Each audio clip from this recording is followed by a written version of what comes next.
நம்மை ஏன் புரிந்து கொள்ளவில்லை என்கின்ற கேள்விதான் வாழ்க்கையில் கொடுமையான விஷயம் என்று வீடியோவொன்றில் இயக்குனர் செல்வராகவன் தெரிவித்துள்ளார். நம்ம வாழ்க்கையிலே ரொம்ப கொடுமையான விஷயம் என்னன்னா ஒரே ஒரு கேள்விதான், அவங்க ஏன் என்ன புரிஞ்சுக்க மாட்டேங்கிறாங்க.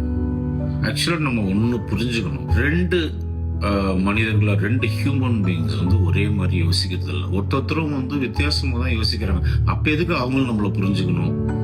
நீங்க உங்களை அவங்க புரிஞ்சுக்கணுன்றதுக்காக இதை பண்ண போய் அதை பண்ண போய் இதை பண்ண போய் அது எங்கேயோ போய் தாறுமாறா போய் நிற்கும். யாரும் யாரையும் புரிஞ்சுக்க வேண்டிய அவசியம் இல்லை. முதல்ல அதை கட் பண்ணிட்டு நீங்க உங்களை புரிஞ்சுக்கங்க, அதுவே போதும். லைஃப்ல நீங்க உங்களை புரிஞ்சுக்கிட்டு நீங்க பாட்டு போயிட்டு இருங்க. இன்னொன்னு சொல்றேன், ஒரு அபிப்பிராயத்துக்கு அவங்க வந்துட்டாங்க உங்களை பத்தின்னா நீங்க என்ன தலையில புரண்டு எங்க ஓடனாலும் அது மாற போறது இல்லை. அவங்க நினைக்கிறதுதான் சரின்னு தான் அவங்க கடைசி வரைக்கும் நினைக்க போறாங்க. அப்படி யாருமே நான் அவரை நல்லா புரிஞ்சுக்கிட்டேன் நீங்க சொல்றது அப்படின்னு ஒருத்தருக்கு சொல்ல கேட்டிருக்கீங்களா? அதனால நீ உங்களை புரிஞ்சுக்கிட்டு கோ ஃபார்வர்ட். இனி செல்லும் இடமெல்லாம் செய்தி. தந்தி டிவியின் வாட்ஸ்அப் சேனலை ஃபாலோ பண்ணினா செல்ல இருக்கும் இடமெல்லாம் செய்தி. இதோ QR கோட் இப்பவே ஸ்கேன் பண்ணுங்க, ஃபாலோ பண்ணுங்க.